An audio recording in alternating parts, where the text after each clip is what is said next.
Welcome to this installment of Africa 360, where the current affairs show that travels the globe to bring you an African perspective from a truly global context. I'm Chris Maruleng, and this is Africa 360.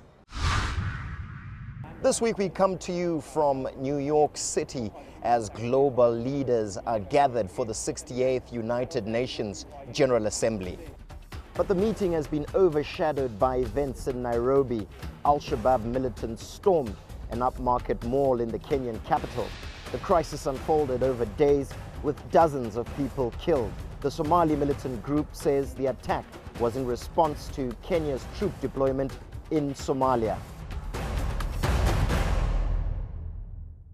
Truly one of the most gripping and shocking stories to have gripped the world right now. But let's remind you just how events unfolded at the Westgate Mall. ENCA's field reporter Dumauli Mohlaudi filed this report.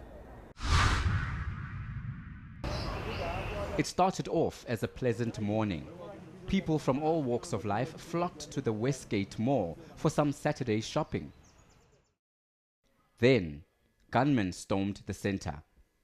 But that was only the beginning of a siege that lasted for days. Once inside the mall, they turned their assault rifles on the innocent. Grenade explosions too were heard. Chaos and panic followed. Petrified customers rushed for safety, anywhere to escape the gunfire. The assailants continued their methodic sweep of the mall, taking hostages and shooting people, including children. By the end of Saturday, 39 people had lost their lives. That number would only increase in the days that followed. On Sunday, Al-Shabab claimed responsibility for the attack. The Somali insurgent group said it was in response to Kenyan troops entering Somalia. Security forces then pushed to get the hostages out. Gunfire is heard throughout the day. On Monday, more drama. Gunfire continues, and then a massive blast. For hours afterwards, a column of smoke could be seen from kilometers away. On Tuesday, more harrowing reports of death emerge. A Dutch woman, 7 months pregnant, and an 8-year-old boy and his father.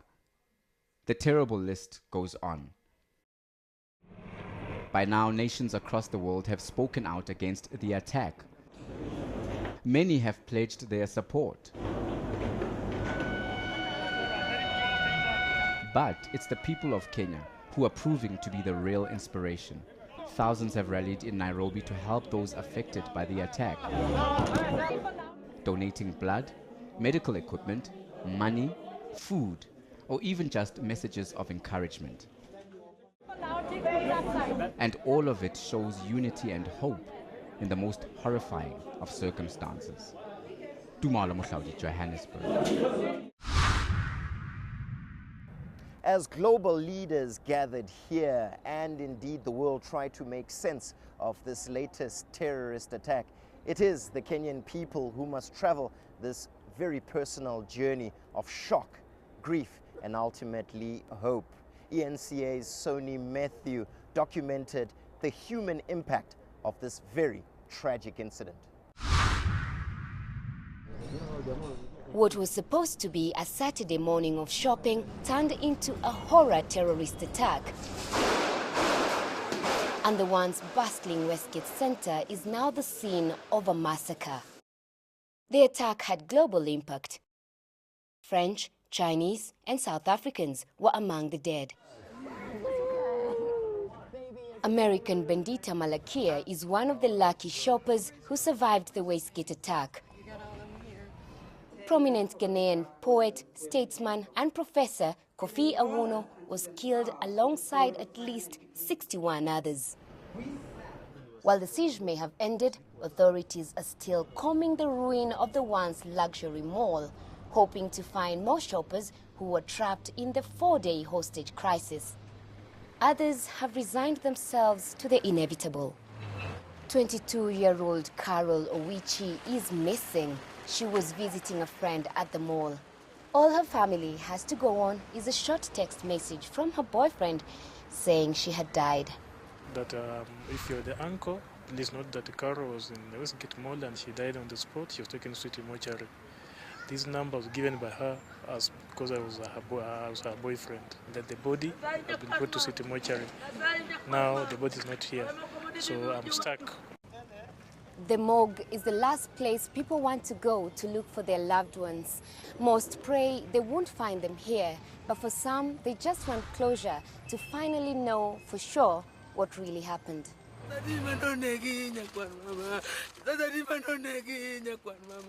Mary Ilalu's 33-year-old son, Thomas, was killed at Westgate. Her greatest regret is that she didn't get to speak to him on that day. He had just sent me money on M-Pesa. I tried to call him all day after that and he was not picking up his calls. Then I couldn't reach him at all. But this time I had heard of the incident. But his friends and brothers suggested that maybe his phone was just off. The last time I saw my son was at the burial of his brother just 2 weeks ago.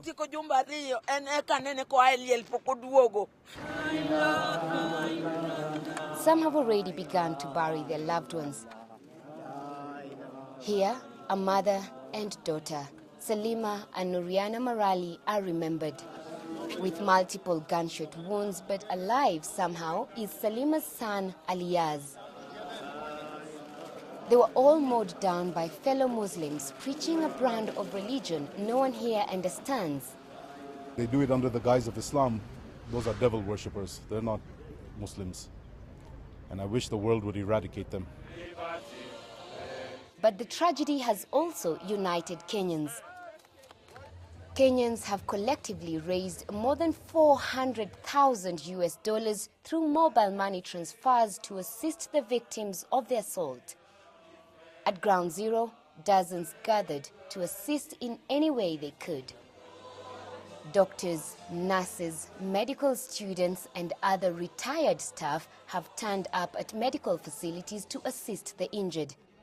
As Kenyans mourn, the country is still reeling from the shock, but is determined to emerge stronger. Soni Methu, Nairobi.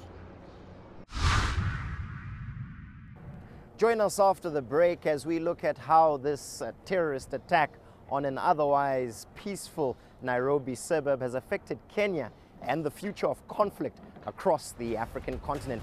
Do stay with us, only on Africa 360. Ideology or religious views have no geographic boundaries.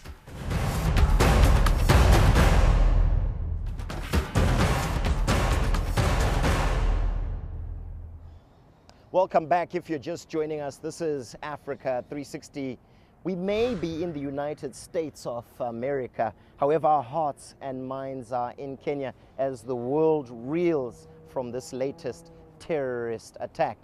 The Westgate Mall massacre is not the first time that the world has heard of Al-Shabab. But who exactly is this fundamentalist group, and why would they go so far in engaging in such violence to achieve their goals? Africa 360's producer Lindsay Schutel filed this report. The Harakat Al-Shabab al-Mujahideen, loosely translated as the Mujahideen of the Youth, first emerged in a battle against Ethiopian troops but crossed into Somalia to bolster the weak interim government in 2006. The radical militant wing of the deposed Union of Islamic Court soon grew to at least 9,000 fighters. They were determined to instate Sharia law. Al-Shabab entrenched its position in the global terror network when it merged with Al-Qaeda. Sharing resources, strategy and training, foreign nationals were recruited to the group. One of the most famous of these international recruits is Samantha Luthwaite.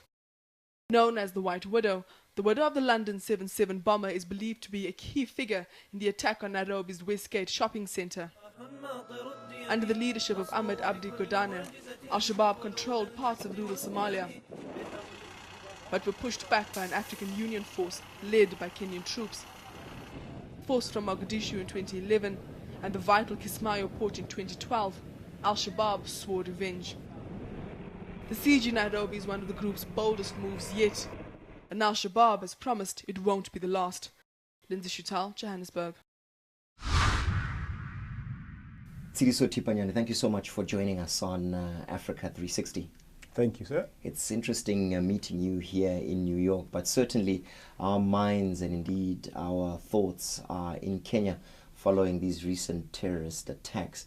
A lot of people watching this right now are trying to understand what exactly is terrorism. How can we define it? Yeah. Terrorism is definitely a violation of international law and international human rights, especially the laws which governs, conflict. That while there'll always be conflict between various parties, that conflict should not be extended to innocent people who have nothing to do with the conflict. So what happened in Kenya, we see a terrorist organization which has got issues with the Kenyan government for, the Kenyan's army presence in Somalia, and therefore attacking a mall and killing people randomly from all over the world in pursuit of a political objective. And that is definitely wrong. It's a violation of international human rights. It's regarded as crimes against humanity, war crimes as well. And therefore, those people, if they are caught, they should be dealt severely under international law. It's also very interesting that the International Criminal Court has already offered assistance to Kenya to prosecute these people if possible. And it's up to the Kenyans to decide what they want to do about that. Now, the interesting thing is that security analysts in particular describe this variant of warfare, if you'd like to call it that, or terrorism, as asymmetrical warfare, because the targets here appear to be civilians. The question then arises, why do terrorist organizations then target civilians? Yeah. Well, because, terrorist groups do not have the same military capabilities as their opponents, and therefore they always go for soft targets in order to make a point. So definitely they don't have, jet fighter planes and tanks like the Kenyan government. So, this form of bombings and killing civilians, it's a soft and easy option for them. And it's quite dangerous because, it's quite difficult really to fight against this form of conflict, because most countries are more prepared for conventional warfare, instead of fighting terror. And Kenya has been a victim before, of acts of terror, like many other African countries. Now, the interesting thing, Mr. Tipanyane, when we reflect on this, is that we've seen Al-Shabab, as abhorrent as the acts that they've carried out, as that you have described so well, being able still to recruit people even more broadly than Somalia. Well, acts of terror or conflicts are informed by certain ideological or other considerations. I mean, you take, for example, in Northern Ireland, IRA was basically fighting for, for certain reasons. Now, the Islamic insurgency, to a large extent, is based, on some false belief that, people have the right to fight and kill in the name of religion. And therefore, there is massive indoctrination which happens. And of course, then it raises one question. If you are really fighting for a particular religious view, why is the killing so indiscriminate? You even kill your own people of your own religious persuasion. So really, for me, I see it as a very, a cowardice kind of intervention where people are unable to deal with the issues. But as I said earlier on, it's really as the attacking civilians for whatever reasons. It's always a soft option for people who are, who don't have the same means as their opponents. Let's focus on South Africa in particular. There's a woman who is euphemistically described as the White Widow, who was present in South Africa. She was linked also to the London bombings. It is reported that her husband was one of the men who detonated an explosive device during that attack. In this case, does it mean South Africans should be concerned also that we could see a spread of this form of terrorism to South African shores? Yeah. I think the whole world has to be concerned because, ideology or religious views have no geographic boundaries. So wherever people are, if they, support a particular view, they can be influenced, they can be indoctrinated to actually, take part in acts of terror in fulfillment or in pursuit of their ideological beliefs. So definitely, even in South Africa, there is a growing number of Muslims from Somali, and some of these people might actually, be, linked to that. And in any case, in our own country, earlier on in the early 90s, we did see acts of terror being committed by a lot of people under the umbrella of PAGAD, setting up bombs in Cape Town in pursuance of other agendas.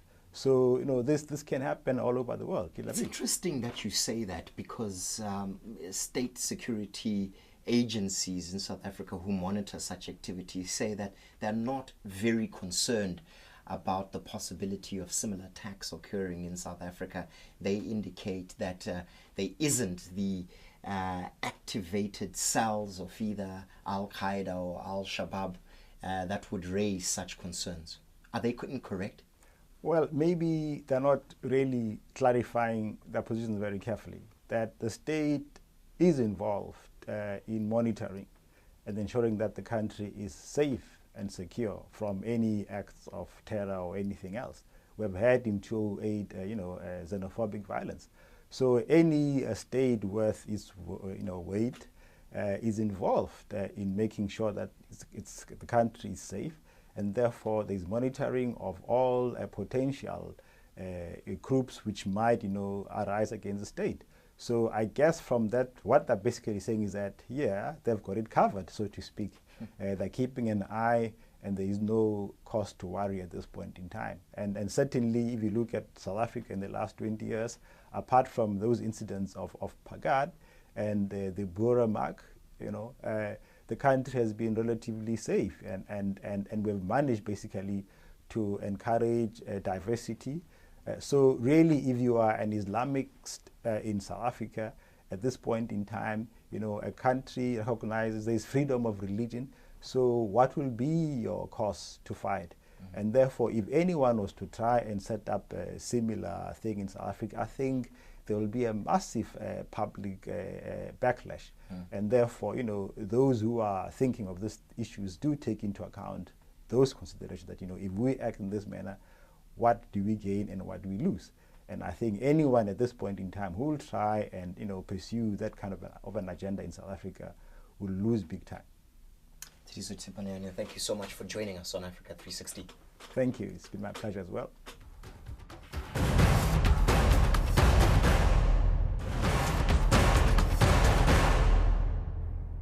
When Al-Shabab militants opened fire at the Westgate Mall in Nairobi in Kenya, the terrorist attack and ensuing hostage situation had implications for the whole of Africa. Earlier on, I caught up with President Jacob Zuma on the sidelines of the United Nations General Assembly, and I asked him what the possible consequences of this were for the state of conflict in Africa. Mr. President, thank you so much for joining us on Africa 360. Thank you very much to be here. Now, Mr. President, the interesting thing is that as we were seized with the matters at the United Nations, some very tragic events were unfolding in Kenya, where we noted that there was a terrorist attack on civilians at a mall there. What is your position on what happened there, sir? Well, we are very certain about what happened there, and we know that it is very difficult to predict that kind of a situation. It's a situation which really is saying to all of us, countries, all of us, we need to be alert on the security, given the kind of forces that you have or people that are there, like these groupings of terrorists, and the manner in which they've just killed people. And I think we need to do something about it. And of course, many people who spoke at the we all condemned it, as well as sympathized with Kenya. And you hope that this matter could be resolved as quickly as possible. But I'm sure it's going to also give us some information about who are these people, where do they come from. The claim at the moment is that they may be coming from Somalia, and they might be, in a sense, trying to respond to what has happened to them in Somalia. But if that is the case, what do we do? And I'm sure at the end of all of this, we must find ways and means as to how do we deal with this kind of people? Where are they? What type of people? How we are told they recruit people, innocent people. What is it that they do to people to make them to become like fanatics? What is it? I think we've got to look at it, and then of course it means we have to adjust in terms of the securities of our countries. In other words, malls now are going to be important to be looked at and guarded very seriously, where the population goes in big numbers, because it is clear we need to protect our citizens.